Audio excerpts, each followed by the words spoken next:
हे guys, जय Mahakal. Welcome to my channel Madhya Pradesh Aarambh. आज हम पढ़ने वाले हैं एग्जाम टोनिक, जो कि हम साइंस के क्वेश्चंस को इसमें कंप्लीट कर रहे हैं, जो कि हमारे प्रीवियस ईयर के क्वेश्चन और बढ़ने एग्जाम के क्वेश्चंस हैं, जो कि हमारे आने वाले एग्जाम के लिए बहुत ज़रूरी हैं। तो प्लीज़ आप ध्यान से इसको पढ़िए और प्लीज़ यदि आप हमारे चैनल पर नए हैं तो पहले चैनल को सब्सक्राइब कीजिए, वीडियो को लाइक कीजिए, कमेंट कीजिए और शेयर कीजिए। प्लीज़ हमारे चैनल को अपना प्यार लौटाइए। चलिए स्टार्ट करते हैं हम।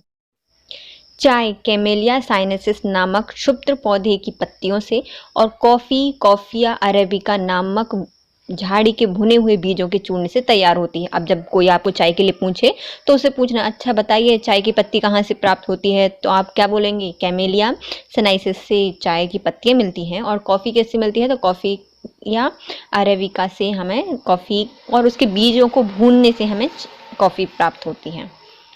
अनाज एक बीजपत्री क्रस्ट घासों के फल और दाने जिन्हें कैरियोसिप्स कहते हैं से प्राप्त होती है। जो अनाज होते हैं वो एक बीजपत्री कृत घास के फल दाने जिन्हें कैरियोसिप्स कहा जाता है से प्राप्त होता है। अनाज स्टार्च या माड़ अर्थात कार्बोहाइड्रेट्स के प्रचुर स्रोत होते हैं, जिनका मानव शरीर के श्वसन के आधार पदार्थ के रूप में प्रयोग किया जाता है। तो अनाज में क्या होता है? स्टार्च या फिर माड़ होता है, या फिर उनको क्या कहा जाता है? कार्बोहाइड्रेट्स कहा जाता है। बहुत सारे होते हैं जो कि मनुष्य के शरीर में श्वसन के आधार पदार्थ के रूप में उपयोग आते हैं। दालें प्रोटीन अमीनो अम्ल के उत्तम स्रोत होते हैं। तो दालें में क्या होता है? प्रोटीन होता है। प्रोटीन किससे बना होता है? अमीनो एसिड से बना होता है। सोयाबीन के अत्यधिक प्रोटीन होता है। सबसे ज़्यादा प्रोटीन किस में होता है? यदि फसलों में देखा जाए तो सोयाबीन में सबसे ज़्यादा प्रोटीन होता है, जो कि होता है 35 से 40%। चना दालों का राजा कहा जाता है। तो चने को क्या कहा जाता है? दालों का राजा कहा जाता है। अब आती हैं उन्नत किस्म। गेहूं की किस्म कौन सी है? तो सोनालिका, कल्याण सोना, लोकबन और सरवती और सोनारा। सरवती सोनारा ये कहाँ इसकी किस्म है? तो ये गेहूं की किस्म है। गेहूं की कौन कौन सी है? सोनालिका, कल्याण सोना, लोकबन और सरवती सोनारा। अब आता है चावल। चावल की है बासमती राइस, स्वर्णदाता, परमल और जगन्नाथ। मक्का की किस्म है गंगा सफ़ेद 2, विजय शक्ति रतन, विजय शक्ति रतन और गंगा सफ़ेद 2। क्या है ये? गन्ना है, मक्का है। अब आती है चावल की किस्म के लिए सर्वाधिक पानी की आवश्यकता होती है। तो चावल के लिए हमें कृषि करनी है तो हमें क्या चाहिए पड़ेगा? सबसे ज़्यादा पानी चाहिए पड़ेगा। इसलिए उनके लिए शायद क्यारियाँ बनाई जाती हैं और उनमें पानी भरकर धान या फिर चावल लगाया जाता है। बाजरा शुष्क एवं अर्ध शुष्क जलवायु वाले क्षेत्रों में असिंचित खरीफ फसलों के रूप में बोया जाता है। तो बाजरा क्या है? तो ये जब बहुत ज़्यादा देर तक डीजे वीजे बजता है तो क्या हो जाते हैं? कान बिल्कुल एकदम सुनने पड़ जाते हैं ना, या फिर आधे सुनने हो जाते हैं। तो शुष्क और अर्ध शुष्क जलवायु है और क्या होती है? असिंचित, मतलब इसको ज़्यादा सिंचाई नहीं करनी पड़ती, असिंचित खरीफ की फसल होती है। मक्का एकमात्र ऐसा धान है जिसकी उत्पत्ति नवीन विश्व अमेरिका द्वीप में हुई थी। तो मक्का कहाँ से जाना जाता है? तो इसको नवीन विश्व अमेरिका द्वीप से प्राप्त हुआ था मक्का। शर्करा उत्पादन की दृष्टि से गन्ना, स्तंभ और चुकंदर मूल व्यापारिक पादप होते हैं। तो हमें शर्करा या शक्कर कहाँ से प्राप्त होती है? तो शक्कर को हम गन्ना से प्राप्त करते हैं या फिर चुकंदर से भी शक्कर बनाई जाती है। खाद्य तेल रासायनिक दृष्टि से ग्लिसरीन और वशीय अम्लों के संयोजन से बनते हैं। कुछ तेल सामान्य कक्ष तापक्रम पर ठोस या अर्ध ठोस के रूप में रहते हैं, जिन्हें वसा या चर्बी कहा जाता है। देखिए, जो खाद्य तेल होते हैं वो रासायनिक दृष्टि से क्या होते हैं? ग्लिसरीन होते हैं और क्या होते हैं? वसीय अम्ल होते हैं। दोनों के संयोग से क्या बनता है? खाद्य तेल बनता है। ये जो तेल होते हैं कभी कभी ठोस होते हैं रूम टेम्परेचर पर और कभी कभी क्या होते हैं? अर्ध ठोस होते हैं। औषधीय पौधों के संबंध में विश्व में संभवतः सबसे प्राचीन ग्रंथ कौन सा है? तो विश्व में औषधि से रिलेटेड ऋग्वेद सबसे प्राचीन है। और देखा जाए तो चारों वेदों में सबसे प्राचीन वेद कौन सा है? तो ये ऋग्वेद है। कोनेन की छाल मलेरिया ज्वर के उपचार में प्रभावी होती है, लेकिन इसके वृक्ष राजस्थान में नहीं मिलते। तो कोनेन से क्या होता है? मलेरिया की दवाई मिलती है और यह राजस्थान में पौधा नहीं पाया जाता। अश्वगंधा की मूलों में सोमिनिफेरिन नामक एल्कोलॉइड पाया जाता है। तो अश्वगंधा की मूल में क्या पाया जाता है? तो अश्वगंधा की मूल में पाया जाता है सोमिनिफेरिन एल्कोलॉइड पाया जाता है। अफीम के तेलीय बीजों को खसखस या तिजारा कहा जाता है। तो अफीम के तेलीय बीज होते हैं उनको खसखस या तिजारा कहा जाता है। अफीम कहाँ से मिलता है? तो हमें जो पोस्ता होता है या फिर जो खसखस होती है उससे प्राप्त होता है, उसको क्या कहा जाता है? तिजारा भी कहा जाता है। अफीम के अर्ध पके फल पर चीरे लगाने पर रबड़ छीड़ या लैक्टिक्स प्राप्त होता है, जो कि सूखने पर अफीम कहलाता है। जो अफीम का पौधा होता है, यदि हम उनको फल को चीरते समय उसमें रबड़ छीड़ मतलब एक लैक्टिस दूध जैसा पदार्थ निकलता है, जो कि सूखने पर क्या बनता है? अफीम बनता है। अफीम के लगभग 30 प्रकार के एल्कोलॉइड्स पाए जाते हैं। अफीम में 30 प्रकार के एल्कोलॉइड्स पाए जाते हैं, जिनमें से मॉर्फिन, कोडीन, नार्कोटिक्स और पेपावेरिन प्रमुख होते हैं। मॉर्फिन, कोडीन, नार्कोटिक्स और पेपावेरिन नामक जो पदार्थ होते हैं वो अफीम से प्राप्त होते हैं। मॉर्फिन तथा कोडीन का उपयोग दर्द निवारक दवाई में बनाया जाता है। या फिर जो मॉर्फिन का उपयोग और कोडीन का प्रयोग किस में करते हैं? जो पेन किलर्स होती हैं उनमें हम उनका यूज़ करते हैं। कपास रेशे वाली सर्वाधिक प्राचीन फसल है। जो कपास है वो सबसे प्राचीन फसल है, जो कि रेशे वाली फसल है। इसमें नकदी और औषधीय फसल के रूप में बोया जाता है। रासायनिक दृष्टि से कपास से बचे बीज को बिनोला कहा जाता है, जिससे खाद्य तेल या खल प्राप्त होता है। तेल के हाइड्रोजनीकरण से वनस्पति घी का उत्पादन किया जाता है। तो जो कपास होता है उससे हम जब उसके रेशम को निकाल लेते हैं, रेशे को निकाल लेते हैं, तो उनके क्या बचते हैं? बीज बचते हैं। उनको रासायनिक दृष्टि से जब बीज से तेल निकाला जाता है तो उसको क्या कहा जाता है? बिनोला कहा जाता है। और यह इसका हाइड्रोजनीकरण करके इसको वनस्पति घी का उत्पादन किया जाता है। सागवान की वृक्ष की सामान्य आयु 200 वर्ष होती है। सागवान की काष्ठ अपने गुणों के आधार पर विश्व पर में प्रथम स्थान पर मांगी जाती है। डूंगरपुर जिले के सागवाड़ा कस्बे का नाम यहाँ पर सागवन की बहुतायत का परिचायक है। डूंगर प्रदेश में क्या है? तो डूंगर जिला है, वहाँ पर जो सागौन बोलते हैं कहीं कहीं, और इसको क्या कहा जाता है? सागवान कहा जाता है। इसके बहुत सारे वृक्ष पाए जाते हैं, इसलिए उसका नाम क्या पड़ा है? सागवाड़ा कस्बा पड़ा है। लहसुन में तीव्र गंध एलिसिन नामक पदार्थ के कारण आती है। एलिसिन नामक पदार्थ के कारण लहसुन की गंध आती है। अब आते हैं कुछ वस्तुनिष्ठ प्रश्न। भेड़ों की किस नस्ल से अच्छी गुणवत्ता का ऊन प्राप्त होता है? तो लोही नामक भेड़ की नस्ल से बहुत अच्छा गुणवत्ता का ऊन प्राप्त होता है। इतना अच्छा रेशम होता है या फिर ऊन होता है कि लोहे जैसा कवच करता है, तो उसका नाम क्या कर दिया? लोही कर दिया गया है। अंगोरा नस्ल की बकरी पाई जाती है, जो कि जम्मू और कश्मीर की पहाड़ियों में पाई जाती है। प्लीज़ गाइज, जो मैं ट्रिक बनाती हूँ वो वास्तविकता से बिल्कुल रिलेट नहीं करती, वो सिर्फ ट्रिक होती है जिससे कि आपको याद हो जाए वो चीज़, है ना। तो इसको प्लीज़ सिर्फ याद करने की पर्पज़ से ही ट्रिक को सुना कीजिएगा। अब आता है अंगोला नस्ल की बकरी कहाँ पाई जाती है? तो जम्मू कश्मीर में पाई जाती है, क्योंकि वहाँ पर जो CRPF के जवान होते हैं वो हम आए दिन गोला वोला फेंकते रहते हैं। तो अंगोला नस्ल की बकरी कहाँ पाई जाती है? जम्मू कश्मीर में पाई जाती है। भेड़ों की मारवाड़ी नस्ल कहाँ पाई जाती है? तो मारवाड़ में पाई जाएगी, जो कि कहाँ पे आता है? गुजरात राजस्थान वाले एरिया में आती है। तो भेड़ों की जो मारवाड़ी नस्ल पाई जाती है वो गुजरात में पाई जाती है। रेशम कीट पालन क्या कहलाता है? तो रेशम बिल्कुल सिल्क जैसा होता है, तो इसको क्या कहा जाता है? सिलेरीकल्चर कहा जाता है। ऊन संसाधन का अंतिम चरण क्या होता है? तो ऊन संसाधनों का अंतिम होता है रीलिंग, क्योंकि फिर हम उसकी रील बना के आगे बेचेंगे, तो क्या होती है? रीलिंग।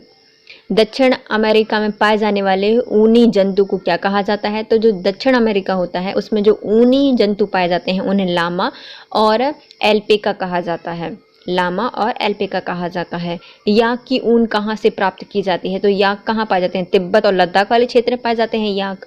तो याक की ऊन हमें तिब्बत और लद्दाख से प्राप्त होती है। रेशम की खोज कहाँ की गई थी? तो रेशम की खोज चीन में की गई थी।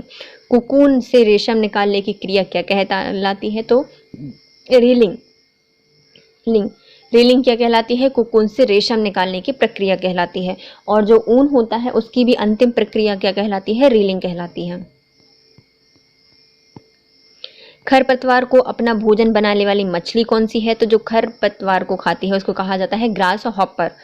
तो खरपतवार क्या होते हैं, जो कि पेड़ों को उनका पोषण आधा आधा ले लेते हैं, वो खरपतवार होते हैं, इसलिए अपन उनको नष्ट कर देते हैं। उनकी मछली कौन सी है, तो इसको ग्रास कॉर्प कहा जाता है, कॉर्प, क्योंकि ये ग्रास को खाती है। तो ग्रास कॉर्प किसको कहा जाता है, मछली को कहा जाता है, जो कि खरपतवार को अपना भोजन बनाती है। रेशम कीट पालन में कौन से वृक्ष की आवश्यकता होती है, तो रेशम का जो कीट होता है वो सहतूत के वृक्ष पर रहता है, तो इसलिए हमें सहतूत के वृक्ष की आवश्यकता होती है। रेशम है एक प्रोटीन से बना हुआ उत्पाद, कैटरपिलर है जो कि लार्वा से बनता है। रेशम क्या होता है, प्रोटीन का उत्पाद है, और जो कैटरपिलर होता है वो क्या होता है, एक लार्वा होता है।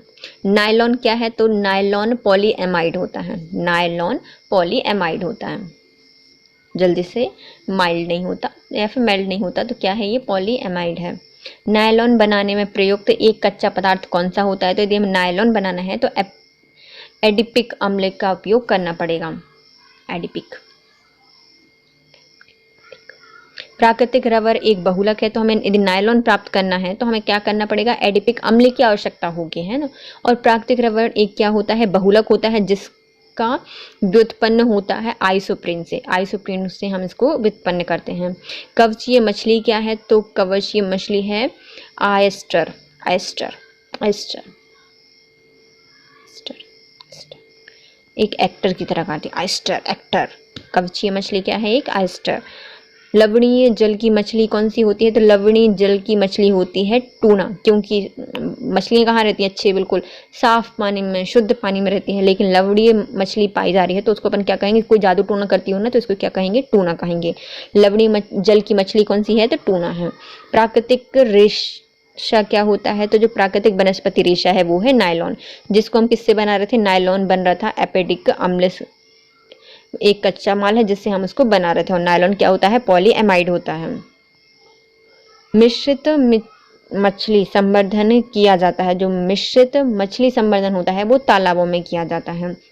देसी किस्म की मधुमक्खी कौन सी हैं, तो देसी किस्म की मधुमक्खियां हैं, उसमें आता है Apis cerana, indica, Apis dorsata, Apis florea, Apis florea, Apis cerana, indica और एपिस डोरसेटा।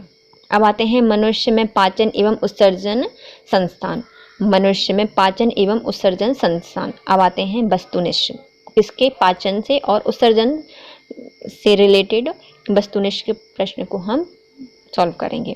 पाचन क्रिया में प्रोटीन किस पदार्थ में बदल जाता है, तो अमीनो एसिड से क्या बनते हैं, प्रोटीन बनते हैं, और प्रोटीन से क्या बनता है, अमीनो एसिड्स बनता है।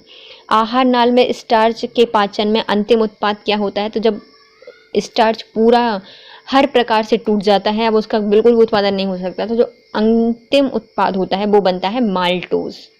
बहुत सारा माल देता है स्टार्च, या फिर टार्च से हम क्या ढूंढते हैं, माल ही ढूंढते हैं ना। तो पित्त किसके द्वारा प्राप्त किया जाता है या किसके द्वारा पैदा किया जाता है, तो पित्त को पैदा किया जाता है यकृत से, मतलब लिवर में बनता है और इकट्ठा कहाँ पे होता है, पित्ताशय में जमा होता है। पित्त का मुख्य कार्य क्या होता है, जो पित्त होता है वसा का एंजाइम द्वारा पाचन करता है, जो वसा के एंजाइम होते हैं शरीर में उसको क्या करता है, उसका पाचन करता है। मनुष्य के वृक्क एक तंत्र का भाग है जो कि संबंधित होता है उत्सर्जन से। मनुष्य की मतलब जो किडनी होती हैं वो किसके लिए काम करती हैं, एक्सक्रीशन में पार्टिसिपेट करती हैं। पादप में जाइलम उत्तरदायी होता है, तो जाइलम मतलब जल का वाहन करेगा, जाइलम। मनुष्य के लार में पाया जाने वाला एंजाइम क्या होता है, तो टाइलिन मनुष्य के लार में पाया जाता है। मनुष्य के किस प्रकोष्ठ की दीवारें मोटी और मजबूत होती हैं, तो बायां निलय जो होता है उसकी जो दीवारें होती हैं वो मोटी होती हैं। मनुष्य के बाएं निलय से मतलब बाहर ना निकल जाए कोई चीज़, बायां निलय की दीवारें होती हैं वो मोटी और मजबूत होती हैं। जो जंतु अपना भोजन सड़े गले भोजन से लेते हैं उन्हें कहा जाता है मृतजीवी, मतलब मरे हुए सड़े गले पदार्थ से ले रहा है अपना भोजन, तो उसको कहा जाएगा मृतजीवी कहा जाएगा। प्रकाश संश्लेषण की क्रिया से क्या निकलता है, तो प्रकाश संश्लेषण की क्रिया से ऑक्सीजन गैस प्राप्त होती है। सर्वाहारी के उदाहरण क्या हैं, चूहे, सुअर और मनुष्य क्या होते हैं, ये सर्वाहारी होते हैं। रासायनिक संश्लेषी का उदाहरण क्या है, तो रसायन संश्लेषी का उदाहरण है सल्फर जीवाणु और तांबा जीवाणु। रसायन संश्लेषी कौन कहलाते हैं, तो रसायन संश्लेषी कहलाते हैं सल्फर जीवाणु और तांब जीवाणु। पर्णहरित अणु में विकिरण ऊर्जा का अवशोषण करने पर इलेक्ट्रॉनों का उत्सर्जन हो जाता है, जिसमें पर्णहरित हो जाता है क्या, ऑक्सीकृत। जो पर्णहरित होता है उसके विकिरण ऊर्जा का अवशोषण करने पर जो इलेक्ट्रॉन का उत्सर्जन होता है, और जो पर्णहरित होता है वो क्या होता है, ऑक्सीकृत हो जाता है। प्रकाश संश्लेषण में ऑक्सीजन की उत्पत्ति किससे होती है, तो ऑक्सीजन की उत्पत्ति हमें जल से प्राप्त होती है। प्रकाश संश्लेषण की क्रिया आवश्यक है, क्योंकि वो जो प्रकाश संश्लेषण की क्रिया होगी तो उसके लिए क्या क्या चाहिए पड़ेगा, जल चाहिए पड़ेगा, CO2 और प्रकाश और क्लोरोफिल की आवश्यकता होती है। प्रकाश संश्लेषण का अंतिम मुख्य उत्पाद क्या होता है, तो PgAl की अंतिम उत्पाद हमें प्राप्त होता है प्रकाश संश्लेषण से। मनुष्य में गैस का आदान प्रदान कहाँ से होता है, तो मनुष्य में गैसों का आदान प्रदान होता है फुसफुस से। वायु का वातावरण से फुसफुस तक जाने का उचित क्रम क्या है, तो जो वायु है वो वातावरण से फुसफुस तक जाने का प्रमुख होता है। पहले आती है बाह्य नाक से छिद्र में, नासा छिद्र मतलब नाक से जाती है, फिर कंठ में जाती है, फिर श्वास नली में जाती है, फिर वायु कोश में जाती है। जीवधारी द्वारा नाइट्रोजनी पदार्थ का शरीर से बाहर निकाला जाना क्या कहलाता है। जितने भी जीवधारी होते हैं तो नाइट्रोजनीकृत जितने पदार्थ होते हैं वो बाहर के शरीर से बाहर जाएंगे तो उसको क्या कहा जाता है, उत्सर्जन कहा जाता है। उत्सर्जन की क्रिया में भाग लेने वाले वृक्क की इकाई क्या है, तो वृक्क की इकाई होती है विक्राणु। मतलब वृक्क की जैसे किडनी की इकाई क्या होती है, तो नेफ्रॉन, इसकी इकाई होती है विक्राणु। रुधिर से मूत्र का पृथक्करण कौन करता है, तो वृक्क रुधिर से मूत्र का पृथक्करण करता है। मनुष्य का मुख्य उत्सर्जी अंग क्या है या मुख्य उत्सर्जी पदार्थ क्या है, तो उत्सर्जी अंग किडनी होती है और पदार्थ क्या होता है, यूरिया होता है। मनुष्य के पित्तरस में एंजाइम उपस्थित होता है। जो पित्तरस होता है वो कौन बनाता है, तो लिवर बनाता है। रक्ता कौन है, पित्ताशय रखता है, और इसमें पाया जाता है लाइपेज, और वो वसा का पाचन करता है। हमारे लिए ऊर्जा का सबसे प्रमुख स्रोत क्या है, तो हमारे लिए ऊर्जा का प्रमुख स्रोत है कार्बोहाइड्रेट्स। पाचन नली का कौन सा भाग यकृत से पित्तरस प्राप्त करता है, तो यकृत से पित्तरस को प्राप्त करता है शुद्रांश यकृत से पित्तरस को प्राप्त करता है। अत्यधिक व्यायाम करते समय हमारी टांगों में जिस पदार्थ के संचयन के कारण गठन होती मतलब ऐंठन हो जाती है, तो वो क्या कहलाता है। जब भी हम बहुत सारा योगा या फिर एक्सरसाइज करते हैं तो हमारे जो पैर होते हैं इनमें लैक्टिक अम्ल जम जाता है, जिससे कि हमारे पैर में क्या होने लगती है, ऐंठन होने लगती है। किसी सामान्य वयस्क की विश्राम अवस्था में औसत श्वसन दर कितनी होती है। कोई भी हेल्थी ह्यूमन ले लो, उसको जब वो विश्राम आराम कर रहा होगा तो उसकी जो श्वसन की दर होती है वो 15 से 18 प्रति मीटर के रेट से चलती है। उच्छ्वासन के समय पसलियां ऊपर की ओर गति करती हैं। जो उच्छ्वासन होता है तो उस समय जो पसलियां होती हैं अपने वो ऊपर की ओर गति करती हैं। त्वचा द्वारा श्वसन करने वाले जीव कौन कौन से हैं, तो त्वचा के द्वारा श्वसन करने वाले जीव होता है केंचुआ। एक श्वास और सांस का अर्थ क्या होता है, तो एक श्वास या सांस का अर्थ होता है एक अंतः श्वसन और एक उच्छ्वासन। भोजन में संचित ऊर्जा किस समय निर्मुक्त होती है, तो श्वसन के समय भोजन से संचित ऊर्जा निर्मुक्त होती है। मछलियों में श्वसन कैसे होता है, तो मछलियों में श्वसन अंग क्लोम पाया जाता है। आनुवांशिकता एवं विभिन्नता के बारे में जानकारी देने वाले वनस्पतिक विज्ञान की शाखा को क्या कहा जाता है, तो किसी भी आनुवांशिकता और विभिन्नता की जानकारी देने वाली वनस्पति विज्ञान की शाखा होती है आनुवांशिकी। वंशागति के नियम के अध्ययन को क्या कहा जाता है, यदि किसी की इंसान की या फिर किसी भी जीव की पौधों की वंशानुगति हमें प्राप्त करनी है तो हम उसको आनुवांशिकी से ज्ञात कर सकते हैं। विकास का सिद्धांत किसके द्वारा प्रतिपादित किया गया था, तो डार्विन के द्वारा विकास का सिद्धांत दिया गया था। आनुवांशिकता के जनक किसको कहा जाता है, तो आनुवांशिकता का जनक कहा जाता है मेंडल को। मानव के गुणसूत्रों की संख्या कितनी होती है, तो 46 मनुष्य के शरीर में गुणसूत्र पाए जाते हैं। मनुष्य में कौन से क्रोमोसोम से मिलने से बालक का जन्म होता है, तो पुरुष का Y क्रोमोसोम और स्त्री का X क्रोमोसोम से मनुष्य का जो बच्चा होगा वो क्या होगा, बालक होगा। हरी लाल वर्णांधता होने का कारण क्या होता है, यदि X गुणसूत्र की वंशागति हो जाती है तो क्या होगा, लाल हरी वर्णांधता हो जाती है। जैव विकास को सर्वाधिक किसने समझाया था? जो जैव विकास है उसको सबसे पहले समझाया था लैमार्क। इनने जितना भी विकास हो रहा था उसमें मार्क लगा दिया था। तो किसने बताया है ये? तो ये लैमार्क जी ने इसको बताया है। और जो विकास का सिद्धांत है वो किसने बताया है? तो वो डार्विन ने बताया। आनुवांशिकता के जनक मेंडल को कहा जाता है। और जैव विकास, जीवों का जितना विकास हो रहा था उसको क्या कर दिया? मार्क कर दिया। तो लैमार्क ने इनको बताया था। योग्यता की उत्तरजीविका या उत्तरजीविता का प्रतिपादन किसने किया था? तो योग्यता का उत्तरजीविता का प्रतिपादन किया था डार्विन ने। विकास के उत्परिवर्तन का सिद्धांत किसने परिभाषित किया था? तो जो उत्परिवर्तन के सिद्धांत, विकास का जो उत्परिवर्तन सिद्धांत था वो ह्यूगो डी व्रीज ने इसको समझाया था। एक वर्णांध पुरुष एक सामान्य महिला से विवाह करता है, वर्णांधता के लक्षण उत्पन्न होंगे उसकी पुत्रियों के पुत्रों में, क्योंकि जो ये वर्णांधता वाला रोग है वो इसकी जो वाहक होती हैं वो स्त्रियां होती हैं। मैमथ पूर्वज है, तो मैमथ पूर्वज है हाथी का। मेंडल के कार्य का पुनः अनुसंधान किसने किया था? जो मेंडल थे उनका पुनः अनुसंधान किया था उनके कार्यों का, तो वो है सैनमार्क ने। Capital T, small T, capital R और स्मॉल आर जनक से कितने प्रकार के युग्म बनते हैं? तो इनसे मिलेंगे 4 प्रकार के जनक प्राप्त, या फिर 4 प्रकार के युग्म हमें प्राप्त होंगे। Capital T, small T, R और आर से हमें कितने जनक, इन जनकों से हमें कितने युग्म मिलेंगे? तो 4 युग्म मिलेंगे। Capital T into small two T से बनने वाली संतानों की जीनी संरचना क्या होगी? यदि इनसे कोई संतान उत्पन्न होती है तो क्या बनेगा? तो एक कैपिटल टी और स्मॉल टी बन सकता है, या फिर दोनों स्मॉल टी वाली संतान हो सकती हैं। द्विसंकर क्रॉस में F2 में समलक्षणीय अनुपात कितना होगा? तो यदि द्विसंकर क्रॉस हो रहा है तो समलक्षणीय अनुपात होगा 9:3:3:1 का। जीन किस रसायन के बने होते हैं? तो जीन होते हैं वो डीएनए के बने होते हैं। तो जो द्विसंकर क्रॉस है F2 उससे समलक्षणीय अनुपात कितना होता है? 9:3:3:1 का। और जो जीन बने होते हैं वो डीएनए से बने होते हैं।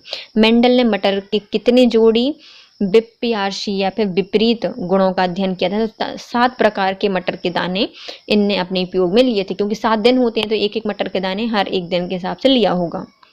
खच्चर उदाहरण है, तो खच्चर एक विजातीय संकर का म्यूटेशन है।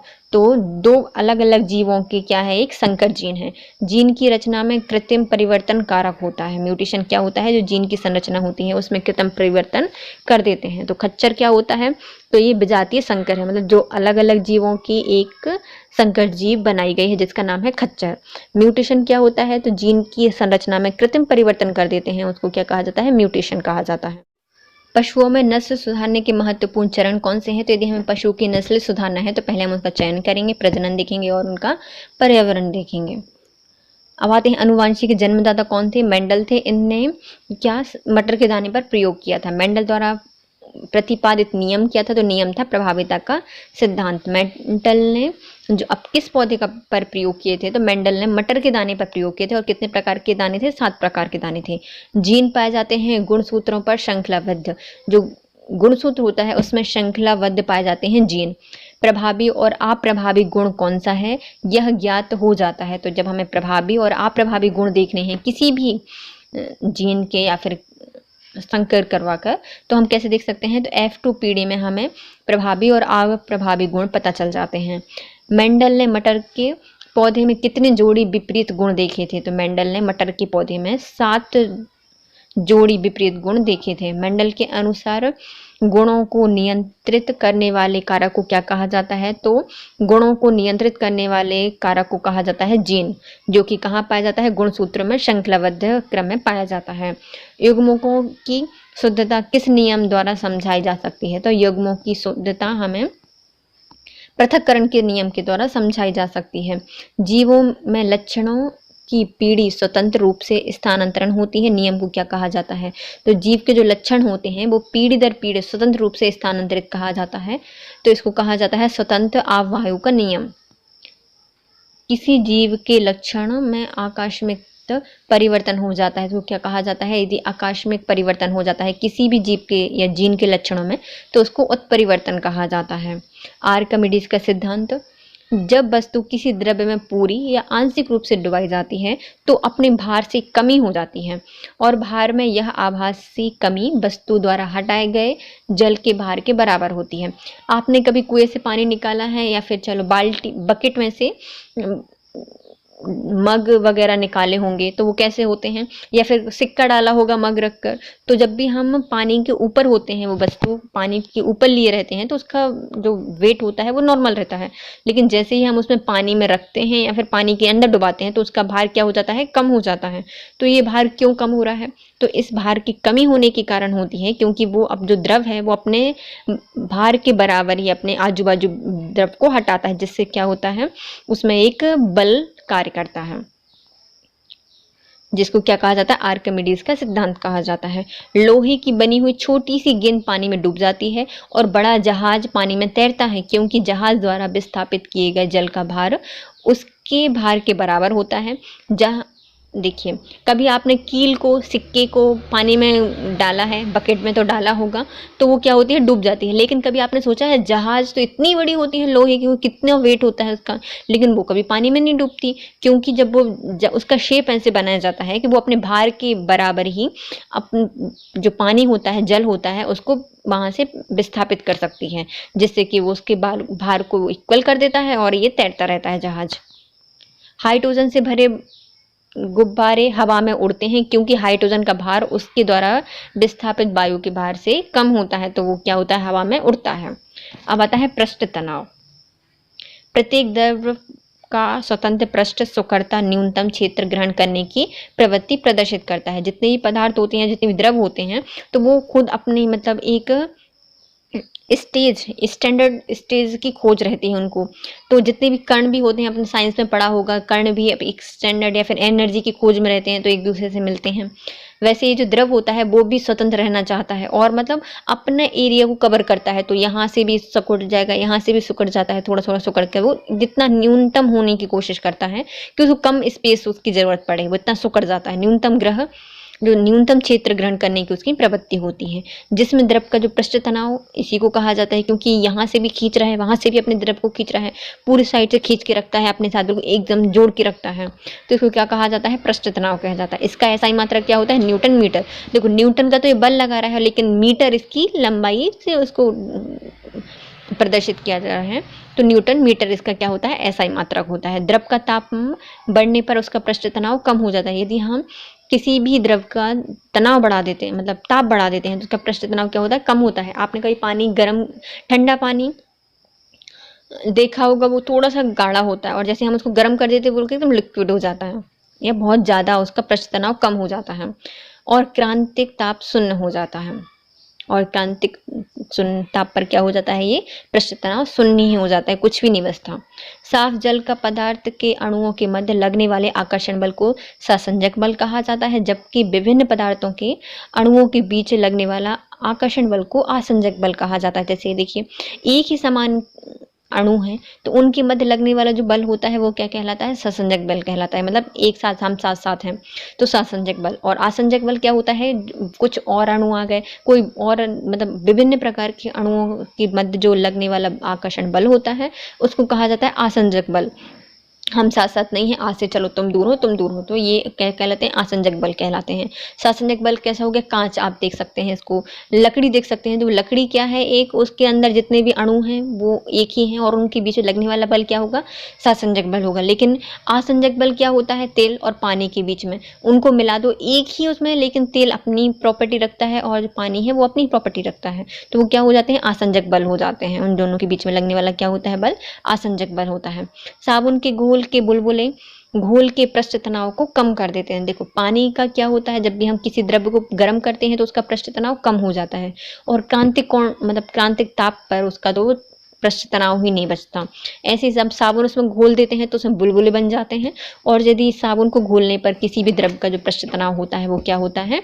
कम हो जाता है। पृष्ठ तनाव के कारण ही द्रव की बूंदें वृत्ताकार होती हैं। पानी की अब अभी तो रेनिंग सीजन चल रहा है, बारिश होती है तो बारिश की जो बूंदें होती हैं वो हमेशा गोल होती हैं। कभी आपने देखा कि चौकोर गिर रही हों, या फिर ताजमहल के आकार की गिर रही हों, कुतुब मीनार जैसी गिर रही हों, बुर्ज खलीफा जैसा शेप बना के गिर रही हैं, या फिर किसी का भी शेप बना के गिर रही हों? कभी ऐसा होता है क्या? नहीं होता। वो क्या होती हैं? हमेशा वृत्ताकार गिरती हैं, क्योंकि वो अपने चारों तरफ से इक्वल बल से अपनी वो पृष्ठ को कम करने की कोशिश करता है, तो वो कैसा शेप ले लेता है? वृत्ताकार ले लेता है। पानी में मिट्टी का तेल डालने पर पानी का जो पृष्ठ तनाव है वो कम हो जाता है, जिसके कारण पानी की सतह पर तैरते मच्छरों के अंडे आदि डूब जाते हैं। देखिए, पानी में यदि हम मिट्टी का तेल मिला देते हैं तो उसका पृष्ठ तनाव क्या हो जाता है? कम हो जाता है, जिसके कारण पानी का जो सतह होती है उस पर जो तैरने वाले मच्छरों के अंडे होते हैं, मच्छर के या फिर लार्वा होता है, वो डूब जाता है। पृष्ठ तनाव कम हो जाएगा तो उनका भार बढ़ जाएगा और वो पानी में डूब जाएंगे और मर जाएंगे, जैसे कि मच्छरों की कमी हो जाएगी। जैसे इसलिए बरसात के समय मिट्टी का तेल छिड़कवाती है गवर्नमेंट। पहले छिड़कवाती थी नालियों में, अभी तो दवाई डलती है, जैसे क्या होते हैं उसका पृष्ठ तनाव कम हो जाता है। नदी से समुद्र में पहुंचने पर जहाज थोड़ा सा उठ जाता है, क्योंकि समुद्र में उपस्थित नमक के कारण उसकी सघनता अधिक हो जाती है, अर्थात समुद्र जल का घनत्व साधारण जल से अधिक होता है। तो देखिए, किसी भी जल का जो घनत्व है वो भी डिपेंड करता है आर्किमिडीज के सिद्धांत पर। जैसे किसी जल का घनत्व कम है तो उसमें जो वस्तु है वो ज़्यादा नीचे तक डूब जाती है, लेकिन यदि किसी वस्तु या फिर किसी द्रव का घनत्व ज़्यादा है तो उसमें वस्तु वो आसानी से नहीं डूबती। इसलिए जब जहाज नदियों से समुद्र में जाता है तो वो अपने वर्तमान स्थिति थोड़ा सा ऊपर उठ जाता है, क्योंकि जो समुद्र का घनत्व होता है वो नदी के घनत्व से ज़्यादा होता है।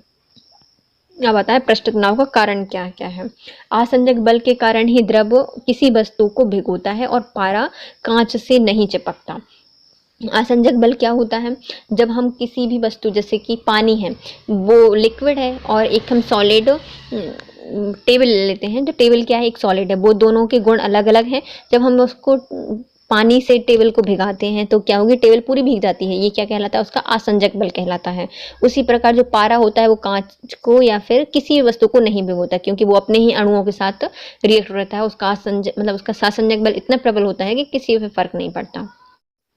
अब आता है केशी तत्व।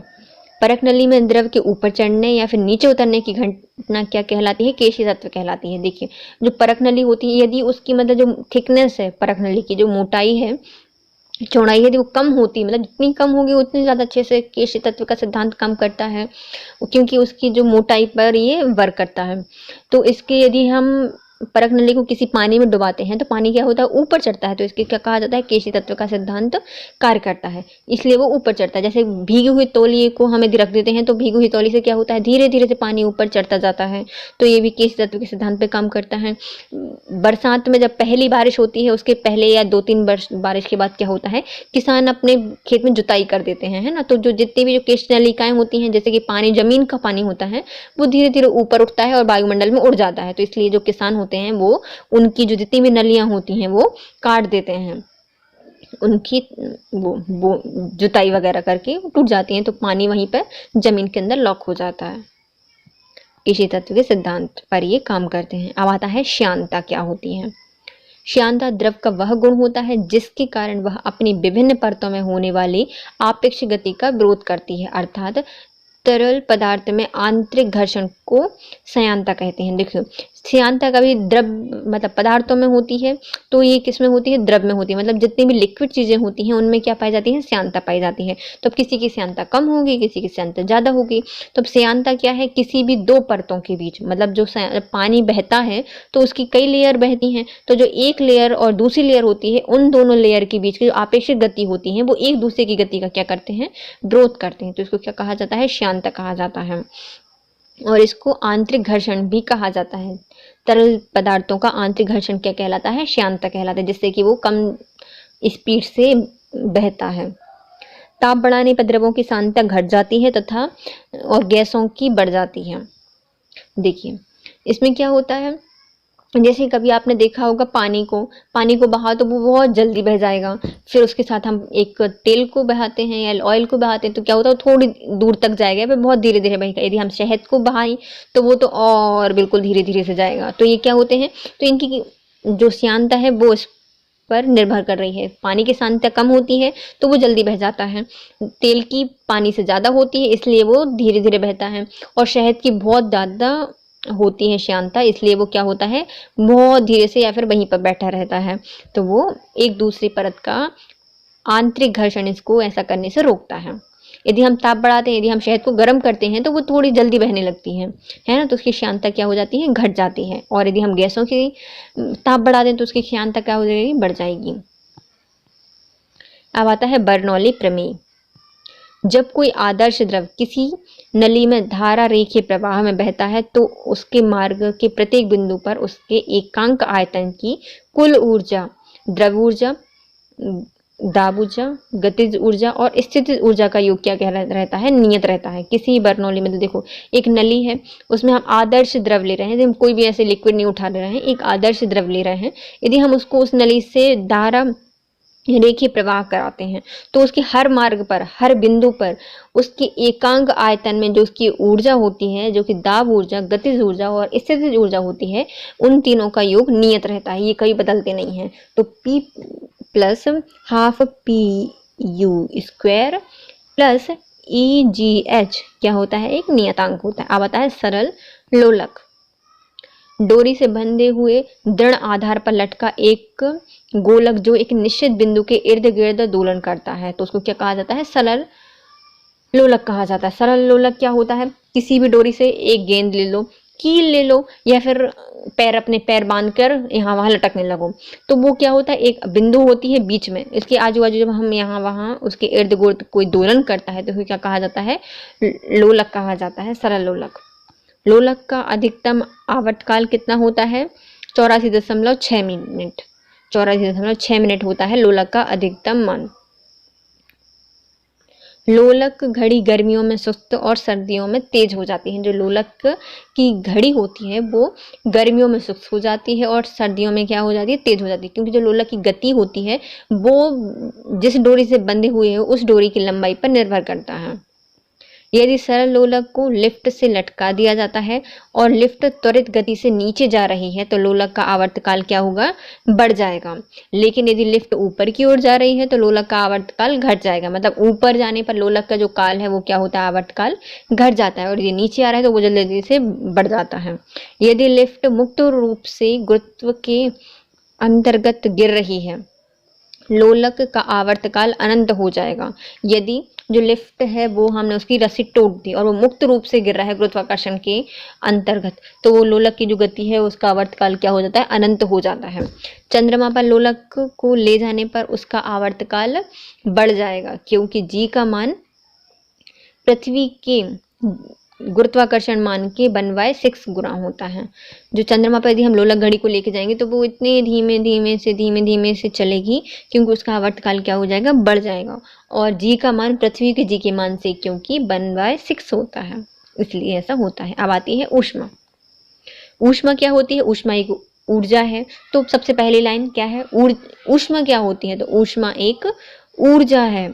इसमें हमें वस्तुओं की गर्माहट की अनुभूति होती है। जो वस्तु है गर्म है तो मतलब उसमें ऊष्मा है, यदि वो ठंडी है तो उसमें ऊष्मा नहीं है, तो वो क्या कहला बताती है, उसकी ऊर्जा बताती है। ऊर्जा मतलब गर्माहट की अनुभूति कराती है। इसका मात्रक क्या होता है, कैलोरी होता है या फिर किलो कैलोरी होता है या फिर जूल होता है। कैलोरी, किलो कैलोरी तथा जूल इसका मात्रक होता है। एक कैलोरी बराबर कितना होता है, एक कैलोरी बराबर 4.186 जूल होता है। 4.186 जूल क्या होता है, एक कैलोरी के बराबर होता है।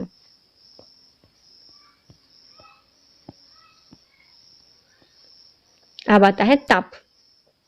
ताप किसी वस्तु की गर्माहट और ठंडक का मापक होता है। ताप क्या होता है, यदि हमें पता करना है ताप क्या है तो किसी वस्तु की गर्माहट और ठंडक क्या कहलाती है, उसका मापन करती है ताप से पता चलता है। जब दो वस्तुएं संपर्क में स्थिर होती हैं तो ऊष्मा का प्रवाह सदैव उच्च ताप वाली वस्तु से निम्न ताप वाली वस्तु की ओर होता है। वस्तु के ताप को मापने के लिए जो यंत्र प्रयोग किया जाता है उसको थर्मोमीटर कहा जाता है। देखिए, जो ताप होता है तो हमें किसी वस्तु ताप हमें पता कैसे चलेगा? आप किचन में जाइए, देखिए गैस को जलाकर उसके ऊपर कोई प्लेट या फिर आपका जो तवा होता है आप वो रख सकते हैं। तवा रखिए तो यदि वो ठंडा है तो पता चलेगा कि उसमें ताप नहीं है, लेकिन थोड़ी देर बाद जब वो गर्म हो जाएगा तो क्या होता है, वो गर्म हो जाए, मतलब गर्माहट पता चल जाएगी ना कि गर्म है। तो ताप क्या होती है? गर्माहट होती है, जो कि हमें ठंड का मापन कराती है कि ये ठंडी नहीं है। यदि अब जब तवा गर्म हो जाता है धीरे धीरे उसका हैंडल भी गर्म होने लगता है, मतलब ये जो धारा है वो उच्च ताप से क्या हो रही है, निम्न ताप की ओर प्रवाहित हो रही है, तो निम्न ताप की ओर बहती है। ये वस्तुओं के ताप को मापने के लिए हमें अब पता करना है कि कितना गर्म हो गया है। तो अब हाथ से तो आप गर्म कर मतलब टेस्ट नहीं चेक नहीं कर सकते ना, चेक करोगे तो आपका हाथ क्या होगा, जल जाएगा। तो हम क्या करेंगे, इसमें एक यंत्र का आविष्कार किया गया है जिसको कहा जाता है थर्मामीटर। इससे हम इसका मापन कर देंगे कितना गर्म होना है। मनुष्य का शरीर का नॉर्मल टेम्परेचर कितना होता है, तो 37 डिग्री सेल्सियस मनुष्य का सामान्य तापमान होता है। लेकिन यदि हम फ़ारेनहाइट में भी क्वेश्चन आ जाते हैं एग्जाम में, तो 98.4 डिग्री फ़ारेनहाइट में होता है। कितना तापमान होता है, तो 37 डिग्री सेल्सियस हमारा तापमान होता है, लेकिन 98.4 डिग्री फ़ारेनहाइट भी टेम्परेचर होता है। जो -40 डिग्री सेल्सियस है उसका तापमान सेल्सियस में और फ़ारेनहाइट में समान होता है। डॉक्टरी थर्मामीटर में 96 डिग्री फ़ारेनहाइट से 110 डिग्री फ़ारेनहाइट तक के तापमान को मापा जा सकता है। ये किस में नाप सकते हैं अपन? जो डॉक्टरी थर्मामीटर होते हैं तो बोलते हैं अपन 104 बुखार है, 102 बुखार है, आपने सुना होगा। तो ये कैसे पता चलता है? क्योंकि जो उनका 96 डिग्री फ़ारेनहाइट से कितना होता है, इनका 110 डिग्री फ़ारेनहाइट इनका तापमान माप सकते हैं। पारे का हिमांक -39 डिग्री सेल्सियस होता है। तो तांबा है उसका हिमांक कितना होता है, तो -39 डिग्री सेल्सियस इसका तापमान मतलब हिमांक होता है। तथा इसके नीचे का ताप मापने के लिए हमें अल्कोहल का हिमांक उपयोग करना पड़ेगा, क्योंकि जो अल्कोहल होता है उसका जो हिमांक होता है वो 115 डिग्री सेल्सियस होता है। देखिए, यदि जहाँ पर टेम्परेचर -39 डिग्री सेल्सियस है, यदि हमें वहाँ ज्ञात करना है कि कितना टेम्परेचर है, तो हम पारे का इस्तेमाल कर सकते हैं या थर्मामीटर का इस्तेमाल कर सकते हैं। उसमें क्या होता है, पारा होता है। लेकिन हमें कहीं ऐसी जगह पर पार्टी करने गए हैं, पिकनिक मनाने गए हैं, या फिर किसी के भी कारण से गए हैं और वहाँ का टेम्परेचर नापना है, वहाँ पे बहुत ठंडी है, तो हम कैसे नापेंगे? तो हम उसको अल्कोहल से मापन कर सकते हैं, क्योंकि अल्कोहल का जो हिमांक होता है वो 115 डिग्री सेल्सियस से भी कम होता है, -115 डिग्री सेल्सियस से भी कम होता है। अब आता है पायरोमीटर से सूर्य के तापमान को मापा जा सकता है। सूर्य का ताप 10⁷ केल्विन होता है। किसी भी वस्तु का तापमान -273.15 डिग्री सेल्सियस से कम नहीं हो सकता।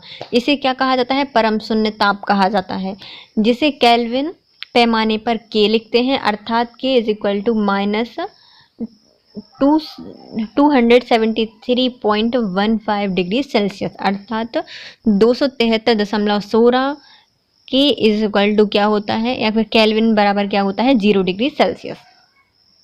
विशिष्ट ऊष्मा के उदाहरण: खाना पकाने के बर्तन में एल्यूमिनियम, कांस्य और इस्पात के बनाए जाते हैं। जो मतलब खाना पकाने के जो एल्यूमिनियम बर्तन होते हैं वो कैसे बनाए जाते हैं? एल्यूमिनियम होता है, उसमें कांस्य होता है और इस्पात मिला होता है, क्योंकि इन पदार्थों की विशिष्ट ऊष्मा कम और चालकता क्या होती है, अधिक होती है। मतलब ये ज़्यादा गर्म नहीं होते, लेकिन उसमें से जो ऊष्मा है वो ज़्यादा जा सकती है। अब आते हैं थर्मस फ्लास्क। दोहरी कांच की दीवार से बने होते हैं, इसके कारण इसमें से ऊष्मा का संचयन नहीं हो सकता। जो कांच है वो ऊष्मा का संचयन नहीं करती, तो इसलिए जो फ्लास्क होते हैं उसको दोहरी कांच की दीवारों से बनाया जाता है, और इसमें क्या होता है, ऊष्मा का संचयन नहीं के बराबर होता है। और इसमें रखी गई वस्तु गर्म वस्तु है वो गर्म रहती है, और ठंडी रखी हुई वस्तु क्या होती है, ठंडी रहती है। कांच के गिलास में काफ़ी तेज़ गर्म पानी डालने पर वह टूट जाता है, क्योंकि जो गर्म होने पर कांच होता है वो उसकी जो अंदर की सतह होती है वो फैलती है। तो जब भी हम कांच के गिलास में गर्म पानी डालेंगे तो क्या होगा, जो अंदर की सतह होगी वो सतह बढ़ने लगेगी, फैलने लगेगी, जिसके कारण वो टूट जाएगा। सर्दियों में हैंडपंप का पानी गर्म और गर्मियों में ठंडा महसूस होता है, क्योंकि सर्दियों में बाहर का तापमान अपेक्षाकृत कम होता है और गर्मियों में अपेक्षाकृत अधिक होता है। तो हमें क्या लगता है, हैंडपंप का पानी ठंडों में गर्म लगता है और गर्मियों में क्या होता है, ठंडा महसूस होता है। मिट्टी के घड़े में पानी ठंडा रहता है, क्योंकि इसके छिद्रों से वाष्पन के कारण लगातार ऊष्मा में कमी आती है। इसमें क्या होता है, बाष्पीकरण होता है, जिससे क्या होती है, ऊष्मा में कमी आती है। घरों में रोशनदान छत के समीप बनाए जाते हैं, क्योंकि गर्म हवा हल्की होने के कारण ऊपर उठती है और कमरे के बाहर निकल जाती है। जैसे ही टेम्परेचर बढ़ेगा तो जो हवा होती है उसके कारण ऊपर चले जाते हैं और जो ठंडी हवा रहती है वह नीचे बैठती है और कमरों की रोशनदान से वो छत के समीप से निकल जाती है बाहर। गर्मी के मौसम में साइकिल की ट्यूब फट जाती है, क्योंकि उसमें उपस्थित वायु ताप के कारण फैलती है। और बरसात के मौसम में अधिक गर्मी महसूस होती है, क्योंकि ऊष्मा वायुमंडल से बाहर नहीं जा पाती। इसलिए जब साफ मौसम होता है तो उस दिन ठंड ज़्यादा लगती है और जिस दिन बादल होते हैं तो उस दिन क्या होता है, गर्मी लगती है। इसलिए जो मौसम के कारण गर्मी क्यों होती है बरसात में, क्योंकि वहाँ पर जो वायुमंडल में ऊष्मा होती है वो वायुमंडल में रहती है और वायुमंडल से बाहर नहीं जा पाती। अब आते हैं प्रकाश का प्रकीर्णन। धूल और अन्य पदार्थों के अत्यंत सूक्ष्म कणों से युक्त माध्यम द्वारा प्रकाश का सभी दिशाओं में असमान रूप से प्रसारित हो जाना प्रकाश का प्रकीर्णन कहलाता है। देखो, धूल के बहुत सारे कण होते हैं, गैसें होती हैं, जिससे कि प्रकाश उनसे टकराता है और वो कई रंगों में विभक्त हो जाता है। इसको क्या कहा जाता है, प्रकाश का प्रकीर्णन कहा जाता है। आकाश का नीला रंग दिखाई देता है, क्योंकि नीला रंग सबसे अधिक प्रकीर्णित होता है। जब प्रकाश 7 रंगों में विभक्त होता है तो जो नीला रंग होता है वो बहुत ज़्यादा प्रकीर्णित होता है, इसलिए जो आसमान का रंग होता है वो कैसा होता है, नीला होता है। हम दर्पण में अपने आप को देख पाते हैं, क्योंकि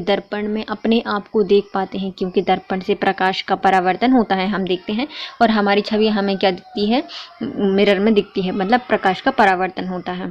पृथ्वी के वायुमंडल से अपवर्तन के कारण ही हमारे जो तारे होते हैं हमें कैसे दिखाई देते हैं, टिमटिमाते हुए दिखा देते हैं। अपवर्तन क्या होता है, एक माध्यम से प्रकाश की किरण जब दूसरे माध्यम में जाती है तो वह अभिलंब से दूर उठ जाती है, या फिर यदि विरल माध्यम से सघन माध्यम में जाती है तो वो क्या होती है, पास में आ जाती है अभिलंब से। और जब सघन माध्यम से विरल माध्यम में जाती है तो थोड़ी सी दूर हट जाती है, जिस कारण से क्या होता है, जो वायुमंडल में परतें होती हैं उससे तारों से आता हुआ प्रकाश अपवर्तन के कारण थोड़ा सा टिमटिमाता हुआ दिखाई देता है। खतरे के निशान लाल रंग के बनाए जाते हैं, क्योंकि लाल रंग का तरंगदैर्घ्य अधिक होता है, जिसके कारण उसका प्रकीर्णन कम होता है और वह दूर से दिखाई देते हैं। जो ज़्यादा प्रकीर्ण होगा तो उसका कलर ज़्यादा फैलता है। जैसे कि नीला रंग है वो अलग से चटक कलर दिखता है और पूरे बादल को क्या कर देता है, नीला कर देता है, टूट जाता है जल्दी से। और जिसका तरंगदैर्घ्य अधिक होता है, जैसे कि लाल रंग, उसका तरंगदैर्घ्य बहुत ज़्यादा होता है और उसका प्रकीर्णन क्या होता है, कम होता है। वर्षा के मौसम में इंद्रधनुष दिखाई देते हैं, जो प्रकाश के वर्ण विक्षेपण का उदाहरण है, जिससे कि प्रकाश का अपवर्तन और पूर्ण आंतरिक परावर्तन की घटना शामिल होती है। इसमें क्या होता है, जो बारिश की बूंदें होती हैं उससे प्रकाश जाता है तो परावर्तन होता है और उसका पूर्ण आंतरिक परावर्तन होता है, जिसके उसके रंग विक्षेपित हो जाते हैं, जिससे कि इंद्रधनुष की घटना होती है। बिजली चमकते समय प्रकाश पहले दिखाई देता है तथा ध्वनि बाद में सुनाई देती है, क्योंकि जो प्रकाश की गति होती है वो ध्वनि की अपेक्षा अधिक होती है। तो पहले जल्दी, जैसे कि एक ही स्पीड से दोनों जाते हैं, बिजली और प्रकाश, लेकिन प्रकाश की जो चाल होती है वो बहुत ज़्यादा होती है, तो वो पहले दिखाई देती है, उसके बाद की आवाज़ आती है। गर्मियों में सफ़ेद वस्त्र का उपयोग अधिक किया जाता है, क्योंकि सफ़ेद वस्त्र होते हैं वो ऊष्मा के अच्छे परावर्तक होते हैं, मतलब उसमें ऊष्मा आती है और उसको परावर्तित करता है, मतलब वो उसको अवशोष नहीं करता। और काले रंग होते हैं वो उसके अच्छे अवशोषक होते हैं और अच्छा अवशोष कर लेते हैं, इसलिए गर्मियों में ब्लैक कपड़े नहीं पहने जाते। हीरे का चमकना पूर्ण आंतरिक परावर्तन होता है। अब आते हैं कुछ महत्वपूर्ण तथ्य। हाइड्रोजन बम सूर्य की ऊर्जा नाभिकीय संलयन के सिद्धांत पर कार्य करती है। हाइड्रोजन बम और जो सूर्य की ऊर्जा होती है वो कैसे काम करती है, नाभिकीय संलयन के सिद्धांत पर कार्य करती है। हाइड्रोजन बम के एक समान परमाणु बम और ड्यूटेरियम ऑक्साइड तथा टाइटेनियम ऑक्साइड के मिश्रण द्वारा घिरा होता है। जो हाइड्रोजन बम होता है वो एक ही समान के परमाणु बम जो बनाए जाते हैं, जैसे कि टाइटेनियम ऑक्साइड तथा टाइट्रियम ऑक्साइड के मिश्रण के द्वारा घिरा होता है। अब आते हैं ऊर्जा के स्रोत क्या क्या होते हैं। कटे हुए सेब को वायु में रखने पर कुछ समय पश्चात वह भूरा पड़ जाता है, क्योंकि इसका कारण है कि सेब में आयरन उपस्थित होता है, जो कि वायु की उपस्थिति से ऑक्सीकृत होकर भूरा हो जाता है। जो अपना सेब होता है वो क्यों रंग बदल लेता है, तो वो इसलिए रंग बदल देता है क्योंकि उसमें आयरन होता है, वो ऑक्सीजन से क्रिया करके या फिर वायुमंडल की नमी से क्रिया करके ऑक्सीकृत हो जाता है। अग्निशामक। जल एक अच्छा अग्निशामक है, अर्थात इसका उपयोग आग बुझाने के लिए किया जाता है, क्योंकि अग्नि के संपर्क में आने पर वह वाष्प में बदल जाता है, जो जलने वाले पदार्थ को घेरकर उसका ऑक्सीजन उपस्थिति को बाधित कर देता है, अर्थात आग बुझ जाती है, क्योंकि दहन के लिए ऑक्सीजन की अति आवश्यकता होती है। देखिए जैसे कि जब आग लगती है तो उसके लिए ऑक्सीजन की आवश्यकता होती है, क्योंकि ऑक्सीजन से क्या ऑक्सीजन जलाने में मदद करती है। तो हम उसमें पानी डाल देते थे, वो उसको घेर लेती है और उसका ऑक्सीजन से संपर्क रुक जाता है और आग बुझ जाती है।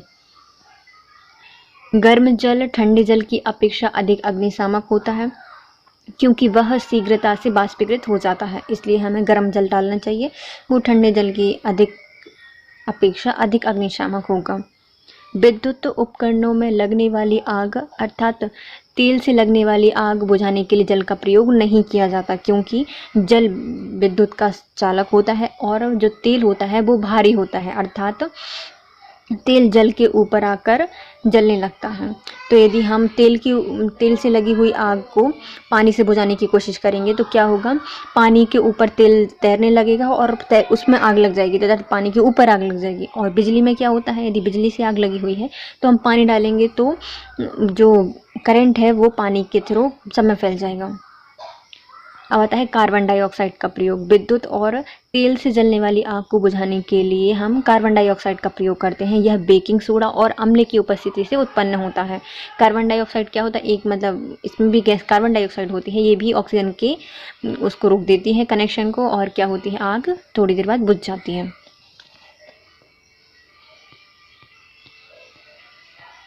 अब आते हैं अम्ल तथा क्षार। अम्ल वे पदार्थ होते हैं जो कि नीले लिटमस को लाल कर देते हैं। लिटमस पेपर क्या होता है, ये अम्ल और क्षार को डिटेक्ट करने के लिए उपयोग किया जाता है। ये दो प्रकार के होते हैं, एक नीला होता है, एक लाल होता है। तो नीला लिटमस क्या करता है, यदि अम्ल में डालते हैं हम नीले लिटमस को तो वो लाल कर देगा, अर्थात सामान्यतः जल में प्रोटीन दान करता है, जल में प्रोटीन छोड़ देगा और स्वाद में ये खट्टे होते हैं। जो होते हैं क्या होते हैं, अम्ल क्या होते हैं, तो ये दान करने वाले प्रॉपर्टी रखते हैं, तो प्रोटॉन को दान करते हैं, और क्या होते हैं, खट्टे होते हैं, और ये नीले लिटमस को लाल कर देते हैं। अब आते हैं क्षार क्या होते हैं, फिर क्षारक क्या होते हैं, जो लाल लिटमस को नीला कर देते हैं। ये प्रोटीन आयन का ग्रहण करते हैं, प्रोटीन आयन होते हैं ये, और स्वाद सामान्यतः खराब या फिर कड़वा या कसैला होता है। अब आते हैं पीएच क्या होता है। तो अम्लता और क्षारता की मापन करने के लिए हम पीएच का उपयोग करते हैं। कुछ महत्वपूर्ण पदार्थों के पीएच मान जो कि इस प्रकार हैं, जैसे कि अमाशय में क्या होता है, HCl होता है, उसका पीएच क्या होता है, तो वो अम्लीय होता है, तो 1.0 से 3.0 पीएच मान होता है अम्लीय रस का, अर्थात HCl का। अब आते हैं यूरिन, जो मानव की यूरिन होती है उसका होता है 4.8 से 8.4 तक, क्योंकि ये मनुष्य के खाए हुए खाने पर डिपेंड करती है कि उसने क्या खाया था, है ना, इससे उसका यूरिन का जो पीएच मान है वो चेंज होता रहता है। लार, इसका भी चेंज होता है, तो इसलिए इसका 6.5 और 7.4 रहता है। इसका जो टेस्ट है लार का वो मतलब खाना खाने के पहले इसका अलग होता है और खाना खाने के बाद इसका पीएच मान थोड़ा सा डिफरेंट हो जाता है, इसलिए इसमें 2 लेते हैं अपन। आंसू का क्या होता है, तो ये 7.4 होता है। दूध, गाय के दूध में कितना होता है, तो ये गाय के दूध में या नॉर्मल दूध में 6.3 से 6.6 तक गाय के दूध में पीएच होता है। देखिए यूरिन में 4.8 से 8.4 तक, लार में 6.5 से 7.5 तक, आमाशय रस में तो 1.2 से 3.0 तक, और गाय के दूध में कितना होता है 6.3 से 6.6 तक। रुधिर अधान या फिर रुधिर अध्ययन, इसमें क्या होता है, रुधिर समूह कितने प्रकार के होते हैं, 4 होते हैं, A, B और O। अब ए रक्तदाता किसको दे सकता है, तो ये हमेशा ए को दे सकता है और ए का ले सकता है, लेकिन ये देगा किसको, ए बी को भी दे सकता है, लेकिन ले किसका सकता है, तो ए का ले सकता है और ओ का ले सकता है। अब आता है बी रक्त समूह, तो बी रक्त समूह किस किस को दे सकता है, तो देगा ये बी ग्रुप वाले को दे सकता है और ए बी को दे सकता है, लेकिन लेगा सिर्फ बी का और ओ का। ए बी, ये ए बी का दे सकता है और ले किसका सकता है, तो ए का ले सकता है, बी का ले सकता है, ए बी का ले सकता है और ओ का ले सकता है, अर्थात ये सर्वग्राही होता है, मतलब सबका ले सकता है। अब आता है ओ, ये ए को दे सकता है, बी को दे सकता है, ए बी को दे सकता है और ओ को दे सकता है, और सिर्फ लेता किसका है, तो सिर्फ ओ का लेता है। और ये ओ को क्या कहा जाता है, सर्वदाता कहा जाता है। ओ को सर्वदाता कहा जाता है, ए बी को सर्वग्राही कहा जाता है, क्योंकि जो ए बी होता है वो ए का ले सकता है, बी का, ए बी का और ओ का सबका ले सकता है, और लेकिन जो ओ होता है वो ए को दे सकता है, बी को दे सकता है, ए बी को दे सकता है और ओ को भी दे सकता है। रुधिर का थक्का जमने में प्रोथ्रोम्बिन, फाइब्रिनोजेन, कैल्शियम आयन और विटामिन के भाग लेते हैं। तो रुधिर के थक्का बनाने में कौन कौन भाग लेते हैं, प्रोथ्रोम्बिन, फाइब्रिनोजेन, कैल्शियम आयंस और विटामिन के। विषाणुओं द्वारा मनुष्य में होने वाले रोग कौन कौन से हैं, तो रोग का नाम और उनसे प्रभावित होने वाला अंग। गलसुआ, तो इसको पैरोटिड जो लार ग्रंथि होती है, पैरोटिड लार ग्रंथि, इससे ये प्रभावित होती है गलसुआ से। अब आते हैं रोहे या ट्रकोमा। ट्रकोमा आँख की बीमारी है और रोहे भी आँख में होते हैं, इसी को कहा जाता है ट्रकोमा, रोहे को। अब आता है डेंगू। डेंगू से मांसपेशियां और जो जोड़ होते हैं वो प्रभावित होते हैं। अब फ्लू या फिर इन्फ्लुएंजा, इन्फ्लुएंजा या फ्लू से श्वसन तंत्र प्रभावित होता है। गलसुआ से गला की जो पैरोटिक ग्लैंड होती है, लार ग्रंथि, वो प्रभावित होती है। रोहे या ट्रकोमा से नेत्र प्रभावित होते हैं। डेंगू से जोड़ और मांसपेशियां, और फ्लू इन्फ्लुएंजा से श्वसन और श्वसन तंत्र से प्रभावित होता है। अब आते हैं रेबीज या हाइड्रोफोबिया, इससे तंत्रिका तंत्र प्रभावित होता है रेबीज से। खसरा, इससे संपूर्ण शरीर प्रभावित होता है। चेचक, इससे भी संपूर्ण शरीर प्रभावित होता है, विशेषकर चेहरा और हाथ पैर इससे चेचक से प्रभावित होते हैं। पीलिया, मानव के भोजन पानी के द्वारा शरीर में प्रवेश करता है, यह विषाणु पीलिया और तंत्रिका तंत्र और यकृत को यह प्रभावित करता है, अर्थात स्पाइनल कॉर्ड के जो मोटर तंत्रिका की क्षति कर देता है। हर्पीज वायरस, यह त्वचा में होता है और श्लेष्म कला होती है उसमें को ये प्रभावित करता है। इंसेफ्लाइटिस, ये भी तंत्रिका तंत्र को प्रभावित करता है। इंसेफ्लाइटिस किसको प्रभावित करता है, तंत्रिका तंत्र को प्रभावित करता है। अब आते हैं कवक जनित रोग, इससे पहले हम इनको रिवाइज कर लेते हैं। रेबीज या हाइड्रोफोबिया तंत्रिका तंत्र को प्रभावित करता है। खसरा संपूर्ण शरीर को प्रभावित करता है। चेचक, ये भी संपूर्ण शरीर को और विशेषकर जो चेहरा और हाथ पैर होते हैं उनको। पोलियो वायरस के द्वारा होता है और ये भोजन और पानी के द्वारा शरीर में प्रवेश करता है और तंत्रिका तंत्र और यकृत को प्रभावित करता है, और जो स्पाइनल कॉर्ड होती है उसके मोटर तंत्रिका तंत्र को प्रभावित करता है। हर्पीज वायरस या त्वचा और श्लेष्म कला में होता है। मस्तिष्क शोथ या इंसेफ्लाइटिस, ये तंत्रिका तंत्र को प्रभावित करता है। अब आते हैं कवक जनित रोग, जो कि कवक के कारण मानव में हो जाते हैं। हे गाइस, ये वीडियो बहुत ज़्यादा बड़ा हो गया है, तो अब हम पढ़ेंगे विषाणु और मनुष्य में होने वाले रोग, वो पढ़ेंगे हम नेक्स्ट वीडियो में, मतलब कल। Thank you so much. यदि आपको वीडियो यूज़फुल लगा है तो लाइक कीजिए, कमेंट कीजिए, शेयर और सब्सक्राइब कीजिए। Thank you so much. Have a nice day.